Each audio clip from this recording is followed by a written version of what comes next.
Hi, and welcome to Behindthepaddle podcast with me, Porcelain Victoria. Now, today, if you are watching, I am in my gym outfit. I just had a very spicy session full of teasing with my trainers and very tight gym wear. So, yeah, if you're watching, enjoy, and if you're listening, enjoy even more with my lovely voice. And yeah, be captivated by today's episode, which is 1970s knockout pills. What are these? You've never heard of them?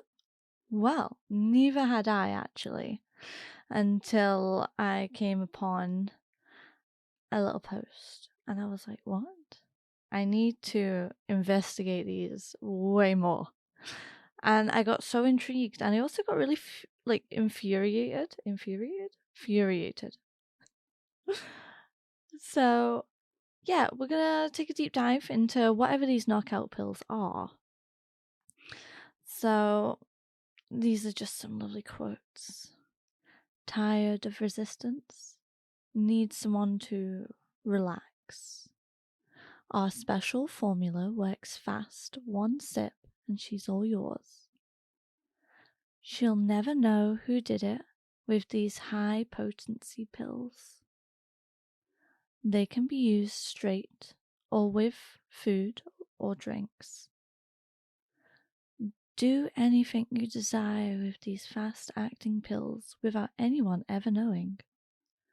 They dissolve quickly in any liquid. Knockout pills are absolutely safe and free from harmful side effects, so she will never know you did it.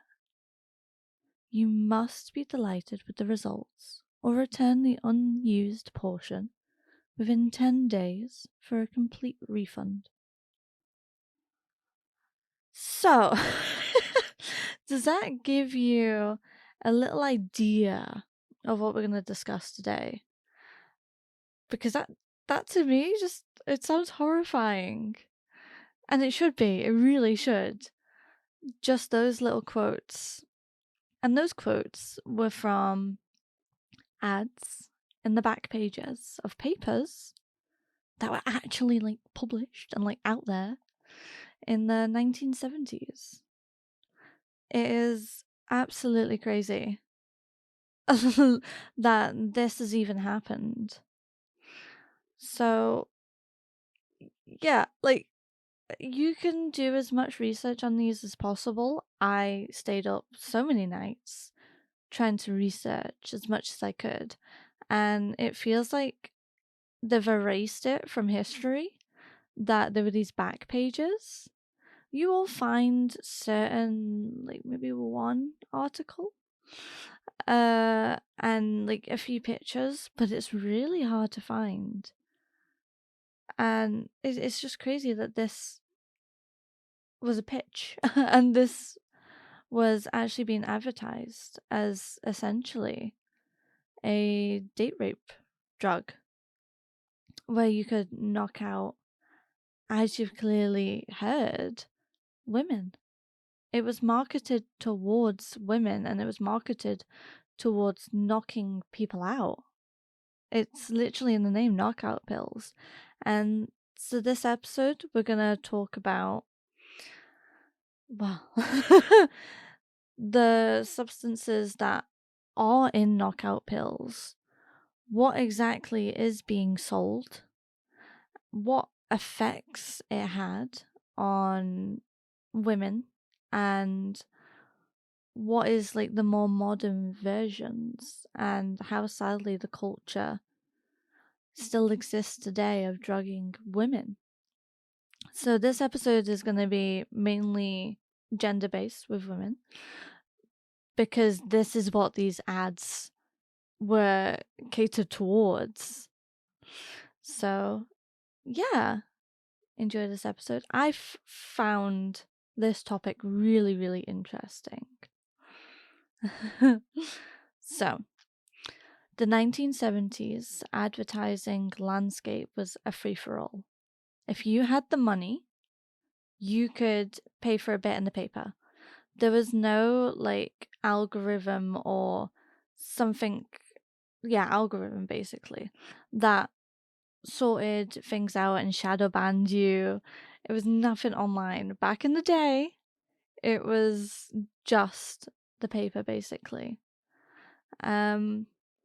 Yeah, so if you wanted to do a segment in the paper, no matter what it was, you've got the money, they'll do it.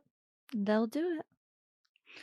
So, among the bizarre weight loss scams and miracle cures, because we love those, don't we, were classified ads selling sedatives marketed specifically for coercion. Some ads were blunt. One sip and she's all yours. Complete relaxation guaranteed, no resistance. Others were sneakier, pretending to be medical solutions while preying on women's safety. The most shocking part, these weren't being sold in underground criminal circles. They were right there in the mainstream newspapers and magazines, hiding in plain sight. And yet, try searching for them today. Little to no research exists. It's almost as if they were erased from the history. It is crazy that there is so much on the internet these days that you can find. Like, something happens in a few seconds, and boom, it's online. Whereas when shady shit happens, especially to women, if it doesn't fit a particular person's narrative, then it's not there. It doesn't exist. So, what exactly were these knockout pills? So, what exactly were these pills? A nightmare cocktail of sedatives and memory wiping drugs. Now that sounds familiar if you know a little bit about drugs and what goes on mainly in the nightlife these days. It is still quite popular drugs to use, and the most infamous included chlorophyll hydrate, also known as Mickey Finn. So you're gonna slip her a Mickey? If you've ever heard that phrase, then there's a whole lot of lore which comes with why it's called Mickey Finn as well, which we're not really going to get into in this episode. If you guys want to hear why exactly we call it a Mickey, then we can get into it. Used for over a century to incapacitate victims by slipping it into their drinks. So that's what that little thing does. And then we have scopolamine. They're really testing me with the words today. Which is also known as devil's breath. Not devil's lettuce, devil's breath. A terrifying drug that could erase memory and make victims highly suggestible. And then the last one, we have one which really I didn't really know that much information about, to be fair. And I didn't realize how infamous it was until I dove deeper. Quaaludes, also known as ludes, the 1970s most infamous party drug and predator's weapon of choice. Picture this. You're at a bar, someone slips one of these into your drink. Within minutes, you're sedated, disorientated, and powerless. Oh, horrible, horrible, horrible, horrible, horrible. I would never wish it upon my worst enemy for this to happen. Ugh, no, no. It's a scenario that's haunted women for decades, and it didn't stop in the 1970s. We continue to see people getting drugged in nightclubs or just in broad daylight. And sadly, it's become more and more popular to drug victims. I mean, it is one of women's worst fear. It is anybody's worst fear, to get drugged, to not know what's going on. But we'll get more into that. So I wanted to dig more into what the role of Quaaludes was. Party drug or predator's weapon? You decide. Quaaludes or ludes were everywhere in the 1970s, originally a sleep aid. Doesn't everything come down to it'll make you sleep better, it'll get you to relax? But they became the drug of choice in clubs, celebrity parties, and behind closed doors. They caused drowsiness, euphoria, and memory loss, and making them perfect for predators. One of most infamous users? Bill Cosby. Like, wow. Court documents revealed that Cosby obtained Quaaludes specifically to use on women without their consent. Over 60 women came forward describing eerily similar experiences. Drinks spiked, waking up confused, unable to remember what had happened. And he wasn't alone. Roman Polanski used Quaaludes and alcohol to drug and assault a 13-year-old girl in 1977. In Hollywood, Quaaludes were passed around like party favors, but many victims didn't realize what was happening until it was too late. And again, they're victims. They didn't consent, they weren't fully there. There is no blame on victims. There should not be. This wasn't a party drug gone wrong. It was a weaponized tool of control. At the end of the day, no matter what it is, men specifically would use whatever they had to their advantage. I mean, I'm not saying the men were desperate, but they had an agenda. Wherever it was premeditated or it was a spur of the moment thing, you still thought about it. So, yeah, a weaponized tool of control. Very specific wording. When Quaaludes were banned in 1980s, that's how bad it was. That's how bad. I believe they were banned in the US.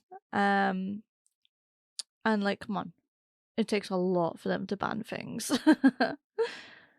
Did predators stop when they were banned? No.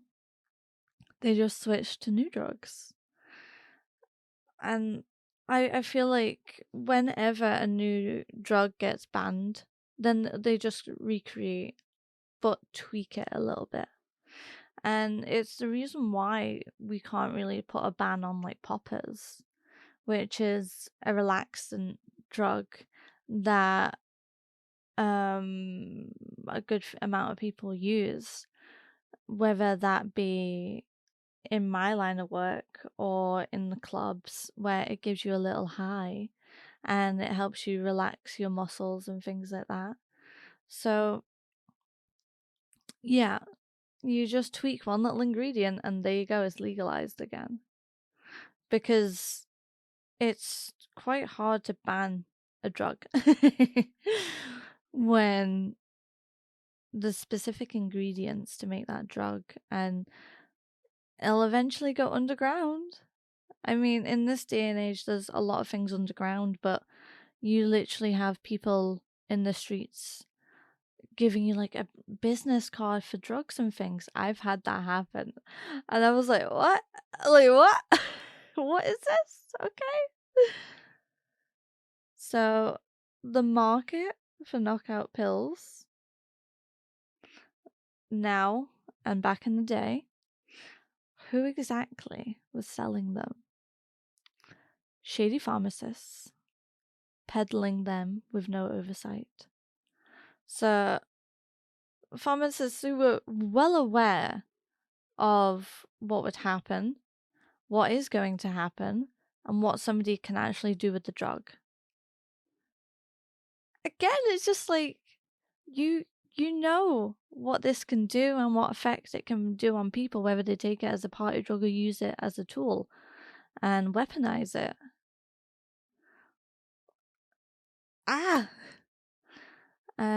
There was black market dealers advertising through coded language, predators who knew exactly what they were doing.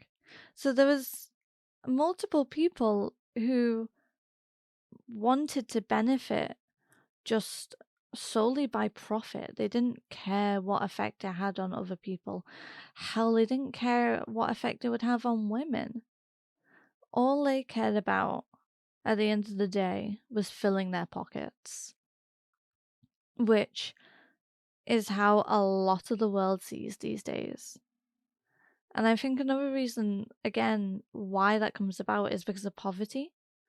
And yeah, I feel like if we go back to like the Q&A, I feel like if people actually had the necessities to live and they didn't have to worry so much about bills and food and housing, then it would relieve a lot of pressure. I mean, at the end of the day, there will be people who abuse the system and people who want more and more and more. Absolutely. But I don't know. I think maybe if people, especially back in the day as well, and like it's getting worse and worse with poverty. But I feel like if we did have the baseline of giving people the essentials, maybe things would help and be a little bit better in life. What do you guys think? Eventually, law enforcement caught on. Again, there's so little about the knockout pills. I can't give you a time frame, but they were banned in the 1980s. So there's a bit of a time frame there. But the crackdown, it was very slow. It's like they didn't really care. They did not at all care. They had other things on and they just didn't really care about these drugs on the streets, basically. They didn't care that they were getting advertised in the magazines and people were literally freely getting them. Like, I will share an image on socials where you can literally fill out a form, send it away with like your address, name, and they will deliver it to you in the mail. I believe it was $20 for 10 tablets or vice versa. I was like, that's crazy that they can just deliver it. Wow. So, by the time regulations tightened and countless women had already been victimized, it was just too late. Too late, guys. Come on, government. You need to show us that you do care, especially about the women that have been victimized. So, I couldn't really find that much about if the women got any payment for what had happened or any not revenge, what's the word, redemption, no, that's not it. No, I'm thinking of Ink Masters. when they get redemption from like doing a shitty tattoo.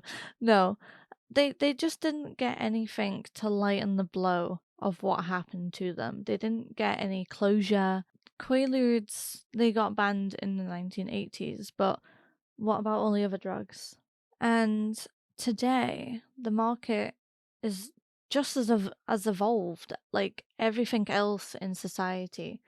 We evolve and we try and make ends meet and think about different ways of how to reinvent something or get the new high when it comes to drugs.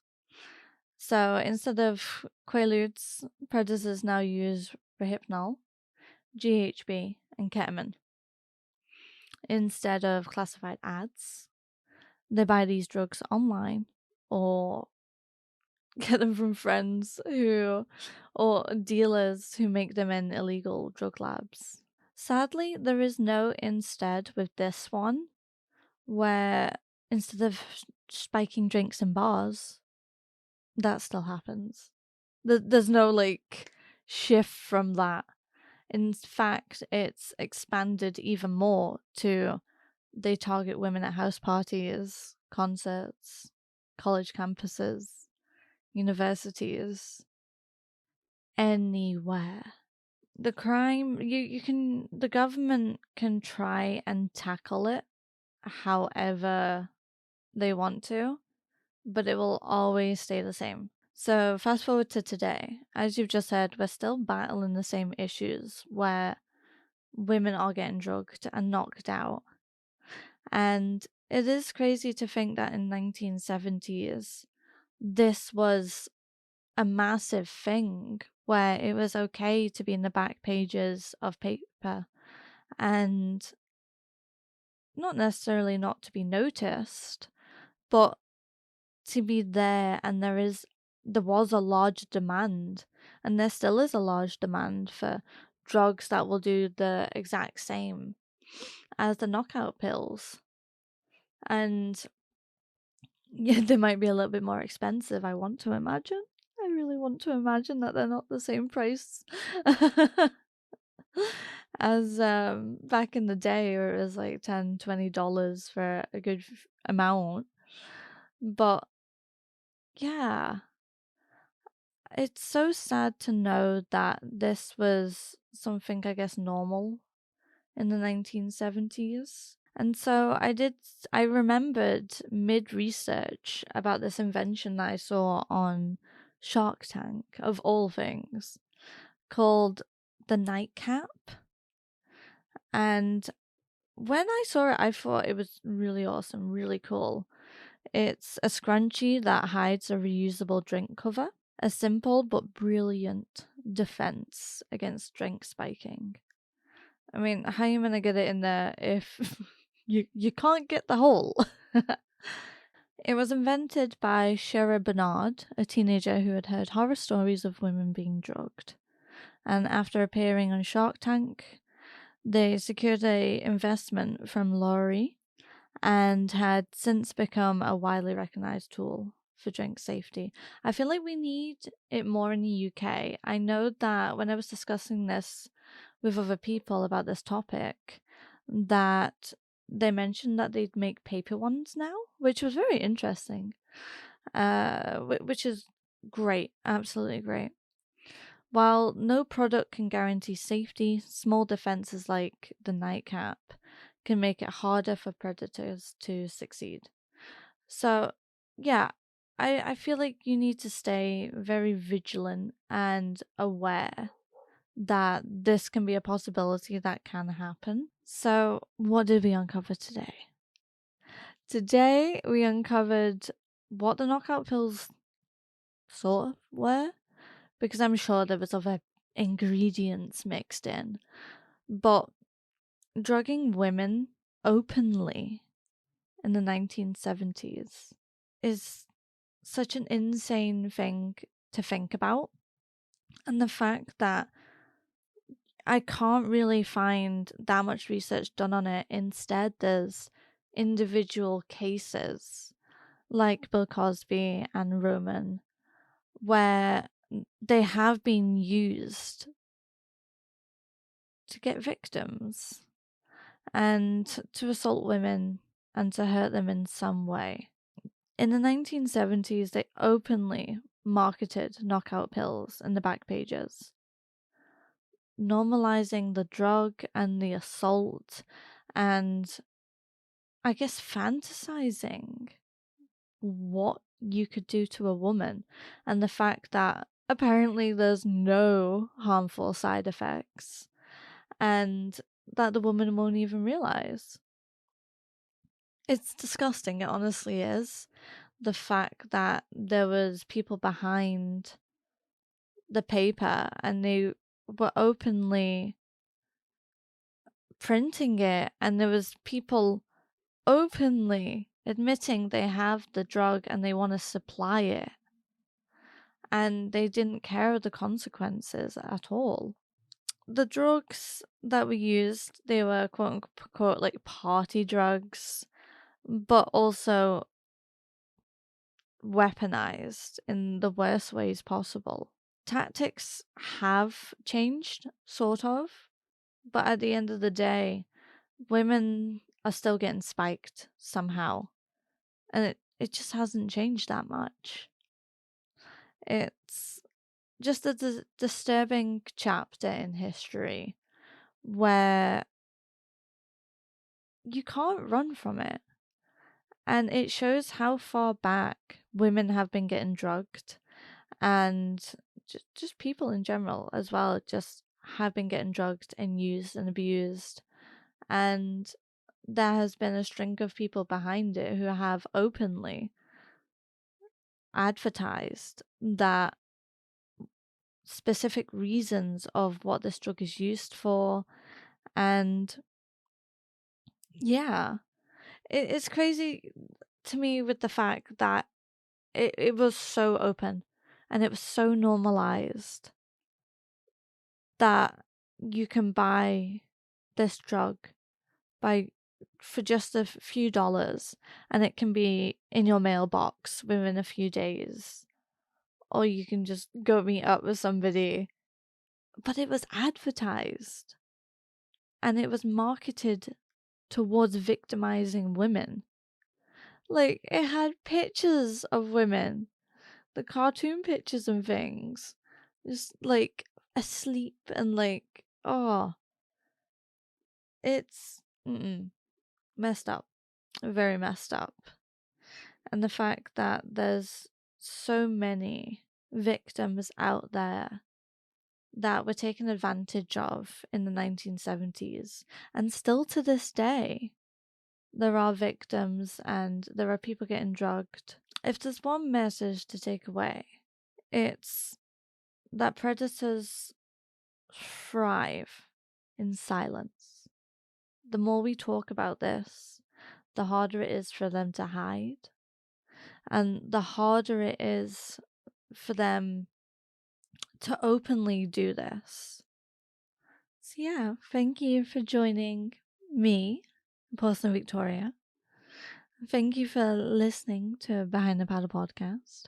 I hope you have enjoyed this little episode about something which I found really interesting. And my ADHD definitely tried to find more of. But yeah, there's only so much about knockout pills and the fact that it goes into like a spiderweb diagram of just this what went on here, this is what was used here, because it is literally, there's so many cases about knockout pills being used back in the day